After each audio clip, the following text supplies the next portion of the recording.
naan réew kenn mënu ko tabax dans la division que responsabilité historique bu président Bassirou Diomaye Faye mooy que réew mi quand même mu nekk benn et bu ñu convoqué sax même éventuellement dialogue bii nar a ñëw man bëri na ay dialogue yu fi nekkoon yoo xam ne d'accord ma ci woon parce que jëluma leen woon comme ay dialogue même des fois léegi damay seet dialogue bii di ñëw parce que bu ñu annoncé dialogue sànq rek grand Alassane mi ngi naan pourquoi duñu wax ci dialogue man ko dañu annoncé date rek suñu annoncé dialogue mooy fii ba mois de mai moom mooy nekk actualité c'est ça te warul nekk actualité da nga nekk ci nguur bi pendant 1 an amuñu benn crise institutionnelle amuñu crise politique l'opportunité d'un dialogue fu mu nekk nii man gisuma ko moi je pense que à l'exception de benn wala ñaari nit y a eu le cas Barthélémy Diaz ak mairie de Dakar y a eu le kii bi proposition de loi bi nga xam ne Thierno Alassane Sall tegoon na ko mais je pense que l'opposition a laissé le terrain au pouvoir loolu laa constaté dama constaté loolu ba constaté que peut-être à l'exception de benn wala ñaari nit boo demee ba tudd Benno Bokk Yaakaar ñu nekk fi 12 ans APR ñi gën a ëppoon kàngam grand Alassane doo ma weddi musuñu laa def ministre dëggantaan musuñu la def DG benn société nationale bu mag ñi ëppoon kàngam waroon taxaw di défendre affaire bi ils ont disparu complètement donc je pense que même damay interpeller APR pour quand même ñu aussi concentrer wu ci seen parti boobu qu'est-ce que ça devient parce que après le départ du président Macky Sall maintenant perspective yi ci kanam si c'est pas benn éventuel retour du président Macky Sall aux affaires gisuma dara lu bouger daal d'autant plus que peut-être benn nit bi nga xam ne moo ci gënoon sax yëngu mi ngi ci lien de la détention muy Farba Ngom donc c'est une question légitime boo xam ne war nañ ko poser opposition bi dañuy opposé wu wala opposé wuñu parce que les gens des fois dañuy càng ci mbirum reddition des comptes da nga ma nar a tëj da nga may bundu xataal bu ñu génnee reddition des comptes parce que reddition des comptes koo laaj mu ne la wéy d'accord naa ci mais d'accord naa ci c'est un discours politique ñi ko d'accord gëm ko ñoo gën a néew fuuf ñi koy wax te d'accord te gëmuñu ko pour man moom ñëpp ku ma xam-xam ne suñu alal moom ku ci jël tarfatal ay vraiment du ma fi nekk di la kii mais je reviens si li nga xam ne moom moo gën a fondamental mooy président de la République responsabilité bi njëkk moom mooy fexe ba réew mi nekk benn te man pour réew mi nekk benn jarul dialogue national gisuma fi opportunité wu dialogue national dañuy nekk si devant une crise peut-être sans précédent wala bu fi amee yàggul économique xaalis dund survie loolu mooy priorité des priorités te pour man loolu pàcc bi mu war a jël ci débat politique bi moo war a reléguer lépp au second plan te gisuma ko j'ai comme l'impression des fois que traversé wuñu ay moments yu difficile dialogue national bi tey jii nii bu ñu ko doon def pour jubóole wala pour arrondir ak faluñu président yi pour ñu 1 an bu ne nga def 1 an de dialogue national déedéet tu es toujours en état de grâce attention du fi gën a yomba ku bëgg dialogue national ku ko bañ da ngay fexe redresser pente bi parce que di nga toll benn moment dialogue avec le peuple lay nekk te loolu moo am solo donc doo nekk dëkk ay Afrique laay dëkk yoo xam ne dañuy traverser ay moments yoo xam ne sans précédent président bi boo déggee ci li mu ñuy wax moom mooy que presque lu doom xam bootee doomam mooy que mënuñu compter ci extérieur ci yéen ñi nga xam ne déjà loof ngeen la ñu compter pour redresser affaire bi mais loolu boo dee père de famille sax wala nga yor benn doom sax wala nga yor yaay joo dundal war na la yee c'est-à-dire que mooy fan la ñuy dem c'est la chose la plus leneen ñu fiy wax yépp pour man dañ ko war a reléguer au second plan mooy que fan la réew mi dem ci mbirum koom bu ñu xoolee perspective yi nekk ci suñu kanam tey jii nii da ngay avant da nga daan dégg peut-être FMI dégg Banque mondiale mais defe naa FMI musul gën a présent wee nii ci réew yi parce que bu ñu ñëwee même dañu lay wax que ni ñi ngi xool da mel ni boo ñëw di leb benn affaire mu ne la bon bàyyi ma xool maa ngi dem bon wax nga ma lii mais il faut ma étudier ko dellu si donc da ngay toog di xaar donc fu mu nekk ni réew mi toog di xaar la ñu def te boo fekkee da nga toog di xaar ki nga xam ne moom moo jiite ne la suñu bunt yi nga xam ne war nañ ko mën a ubbi pour lijjanti bunt yooyu dañu quasiment fermé pour beaucoup de raisons ah fii àddina bi toll fu mu nekk nii ñi nga xam ne ñoom ñoo doon sa principaux bailleurs yi nga xam ne ci ñoom nga yaakaar bi njëkk muy France relations yi nekkuñu au beau fixe il y a des actes qui sont posés yoo xam ne bu ñu gënul soralee ak France du ñu gën a jege moom parce que et je pense que loolu il fallait ñu egg si mooy que suñu effectivement suñu boulevard yeeg suñu avenue yi ñu tuddee ko suñu nit ñi nekk ci réew mi loolu kenn mënu koo bañ mais c'est un acte politique au jour de l'indépendance Charles de Gaulle enlève Tikki c'est un signal fort il faut ñu am aussi benn lecture yéen a fi doon wax ne président bi même buy wax grand Alassane wax na ko chancelier yeeg yëpp dañu toog di ko déglu donc ça veut dire que tey jii nii les Français savent que boulevard général de Gaulle dina nañ ko tuddee ko président Mamadou Dia c'est un acte fort envers ton principal bailleur donc est-ce qu'on pose des actes yoo xam ne ça nous encore si opportunité de redresser daf ñuy gën a éloigner suñu je pense que la France est le principal bailleur du Sénégal voilà waaw et les relations ne sont pas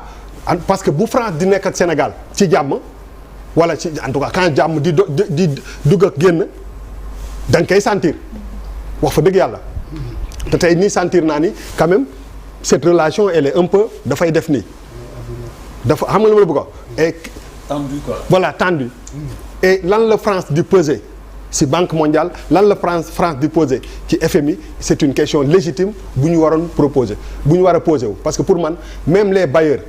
yiy joxe xaalis géopolitique moom kenn mënu ko ci dindi mbirum politique dafa bokk ci mbirum subvention leb ak bor ak dette ak yooyu c'est là parce que ñooñu ñooy actionnaires yu gën a mag seen intérêt les États n'ont pas d'amis ils ont que des intérêts donc benn moment il faut quand même ci réew mu ndóol am problème je pense que dañu war a reléguer lépp te wax ci mbirum économie bu ñu falee benn régime bu bees c'est pas pour ñu woo kii nu mu tudd les opposants la société civile pour ñu wut yoon pour redresser économie dëkk bi fan loolu du pour dialogue du pour loolu de te fu mu nekk loolu mooy dialogue bi mooy fan la ñuy jógee jëm ba tabaski bii di ñëw nit ñi génn au mois de juin hivernage bi ñëw ñu mën a jànkonteeg moom salaire yi ñu koy fay entreprise yi nekk en difficulté kii nit ñi ko suqaliku loolu moom mooy aali kalaj gi keneen ku fi wax leneen mooy que da ngay divertir gars yi mais li ëpp solo mooy que nan la ñuy def ba nga xam ne réew mi xaw a suqaliku parce que réew mi metti na donc bu ñu dellu si ay pour man anglais bi nee na kii lu you sleep in the bed you make xam nga je pense si histoire du Sénégal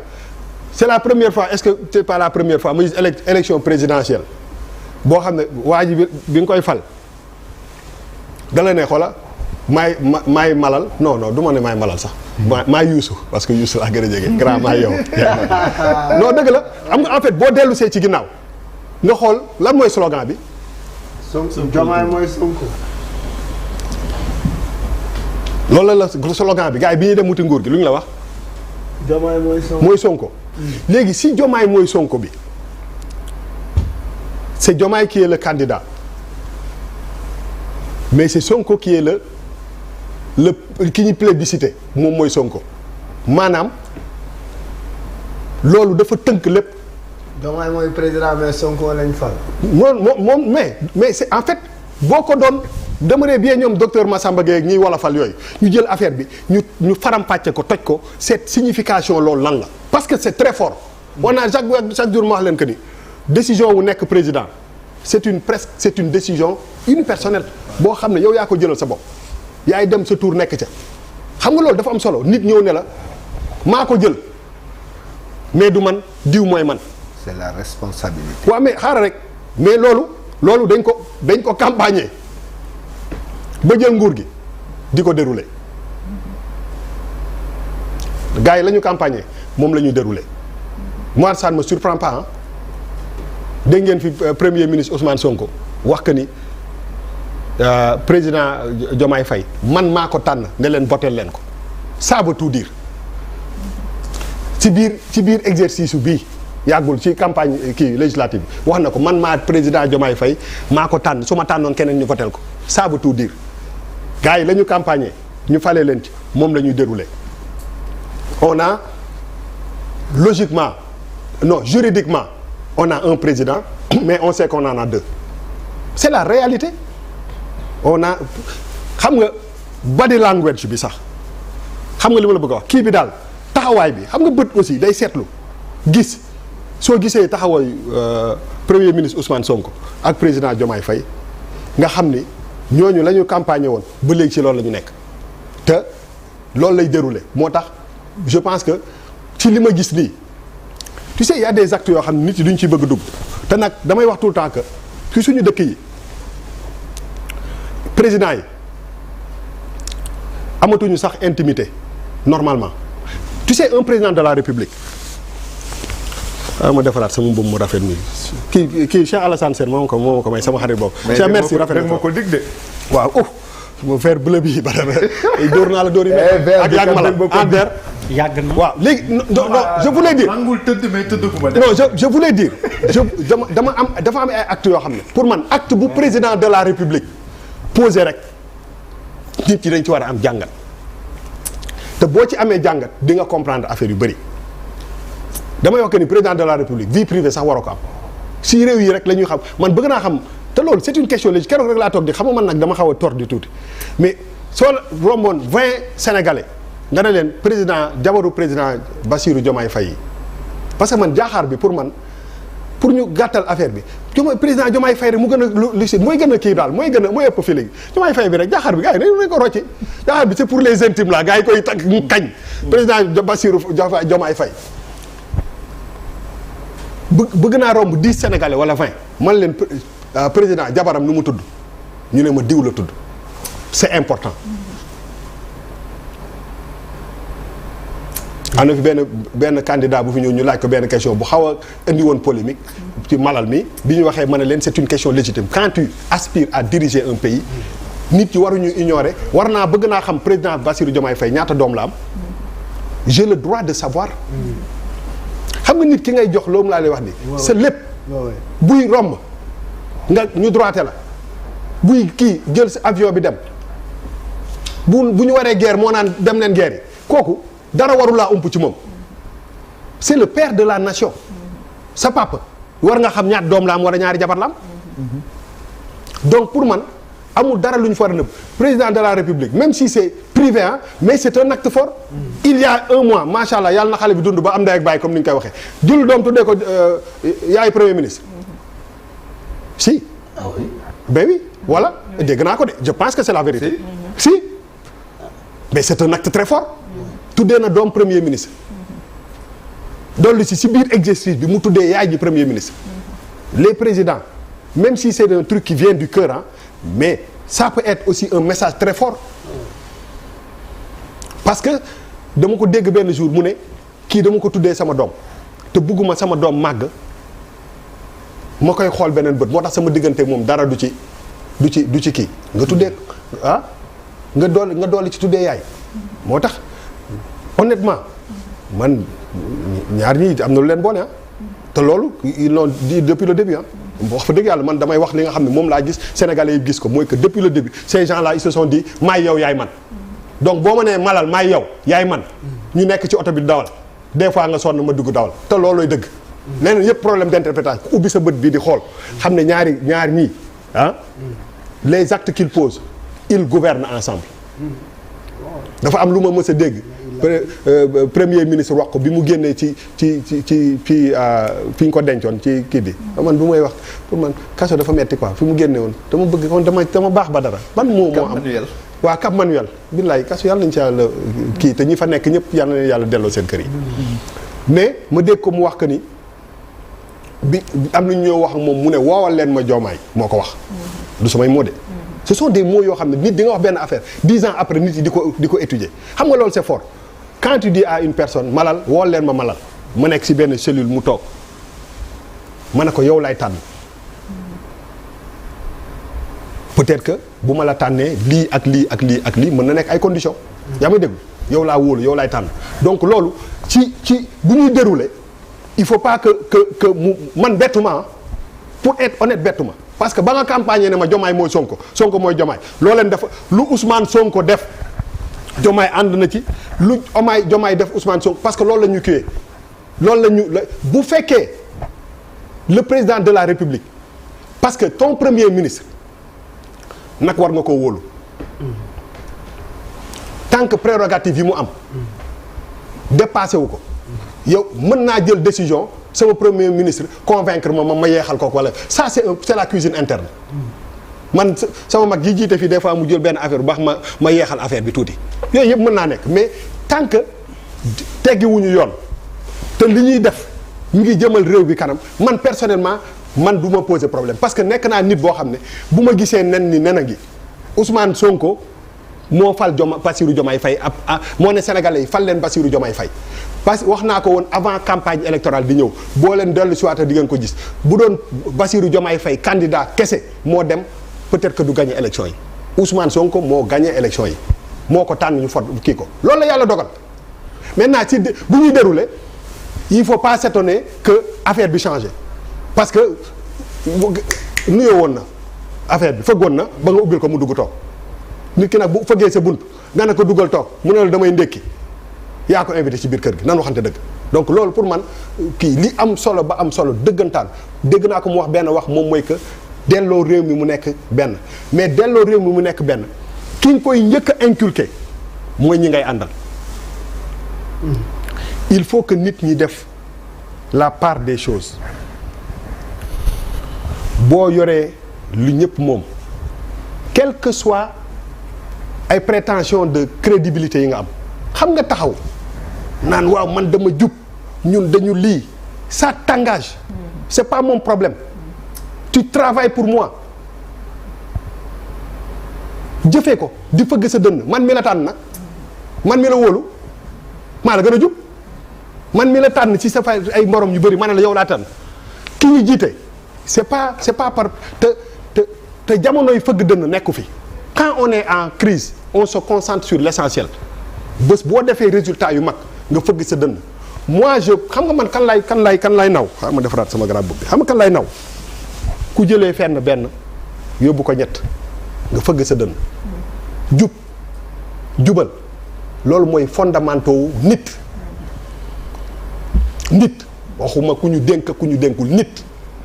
bu ko kenn damoo. Et puis ça se mesure par les actes. mais non mais malal déedéet du sax loolu dama ne. boo ko ngandelee nga def en parabole comme ça. jubal jubbanti bu dee jullit nga sa borom moo la ko njëkk a laaj. bu dee catholique nga sa borom moom moo ko njëkk a laaj kenn du fëgg dënn naan damay jubbanti ku yaakaar na loolu parce que loolu mooy fondamental wu nit moo tax nit nekk nit sinon leneen ngay nekk donc li ma bëgg mooy bu loolu yëpp weesoo parce que jub ak yooyu yëpp ce sont loolu mooy fondamentaux parce que loolu nga ma jaay kan mooy jël réew naan ko boo ma joxee damay sàcc xaalis bi wala damaa dëng amul kenn ku mës a def campagne électorale ci àddina bi wax loo xam ne non dafa mel ni malal bi temps bi mu nekkee jeune di dem di labat benn xale bu jigéen da koy wax ju neex bu duggee ba ci biir peut-être mu découvrir jikko yi donc loolu damoo bi c'est pas important te li may wax nii li ci kanam raw li gët dem ca làmba jay bàkku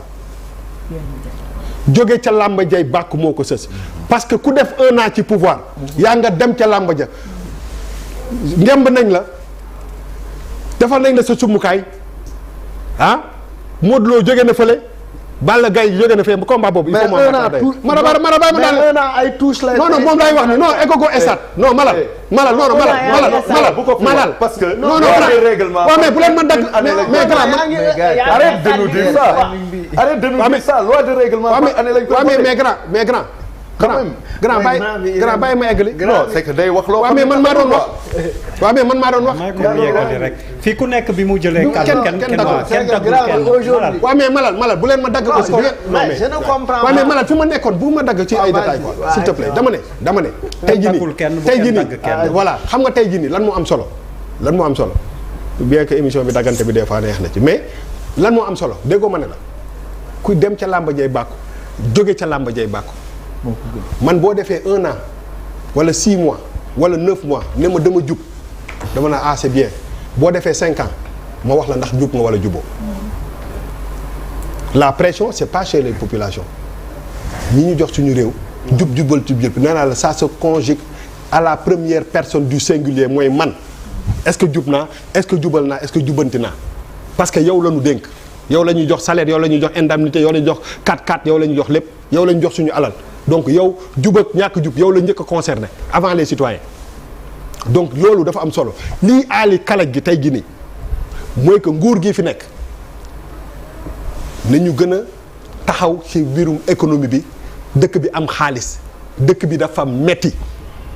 c'est ça la réalité te dëkk bu tolloo fii ci mettit njiit yi naan la awma marge de manœuvre population bi dafay tiit nga wut ay voies et moyens pour soulager population boobu moo ëpp solo yeneen affaire yoo xam ne amul benn njëriñ justice li mu war a def ci ñi nga xam ne dañu jël alalu réew mi na ko justice def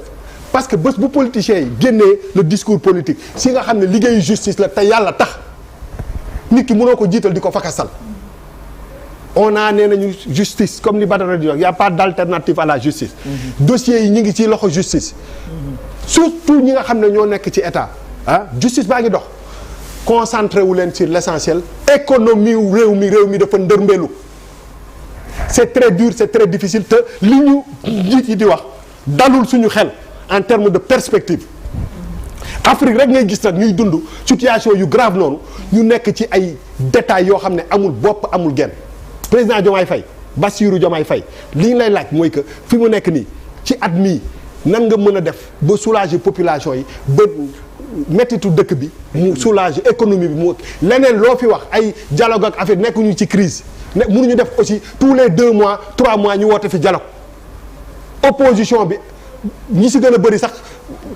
ñi nekk ci presse bi ñoom ñooy occupé débat politique bi suñu genre yi dëgg la parce que les gens ils laissent ñu ngi bàyyi kii bi régime non il en dehors de affaire reddition des comptes il laisse ce régime là dérouler oui, sur les actes nan waxante dëgg malal ouais, mais Amadou Ba même l'a dit non c'est-à-dire que mais le constat bi mooy que ce que tu dis voilà ñi gars yi ñi ngi bàyyi gars yi ñu liggéey mënoon na fi gën a tar avec tout non ñi quand je dis ñi ngi bàyyi gars yi ñu liggéey ñi demal jël ñi nekkoon ci élection présidentielle parce que ñooñu ñooy opposition kan la woon der limal ma ci ñett rek nga baal ma Amadou Ba Abdoul Mbaye Thierno Alassane Sall à l'exception de Thierno Alassane Sall qui a posé un acte à l'Assemblée nationale wax leen ma kan moo fi taxaw ci kanamu nguur gi naan ko doo liggéey di ko karkarloo amul yéen waa APR ñu si gën a bëri dañoo waaf nekkuma APR de non mais grand ci ab Macky Sall ngay defal non bi ma la xamee ba léegi dañu waxante dëgg nag waaw mais je suis pas de l'APR waaw mais non waaw yow waa Macky Sall bokk grand Macky Sall moo la indi fii non nañu waxante dëgg rek depuis bi nga nekk ci pouvoir ba léegi ça fait 10 fois yow ci jàkkaarloo nga bokk sénégalais yi seetaan xam ne ni Macky Sall ngay defar loolu moom nëbbuma ko waaw mais donc ma ne nguur gi gars yi ñi ngi leen di bàyyi ñu dérouler boo seetee problème yi gën a am ñan lañ koy amal waaw foofu laay daaneel problème yi am ñan lañ koy gën a amal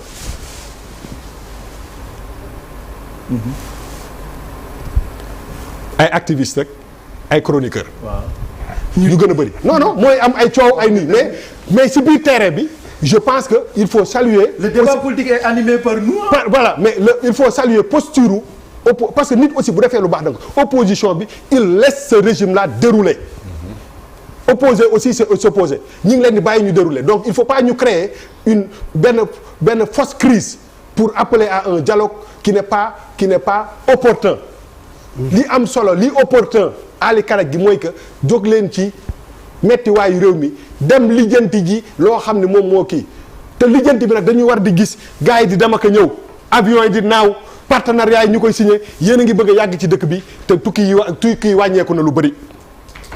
te loolu du rassuré dëgg rek la ñuy wax malal président bi chaque semaine 2 semaines mu tukki woon gëj na tukki premier ministre wax naa leen ko fii sous région bi c'est bien mais non sous région bi c'est bien comme ñaari président la ñu am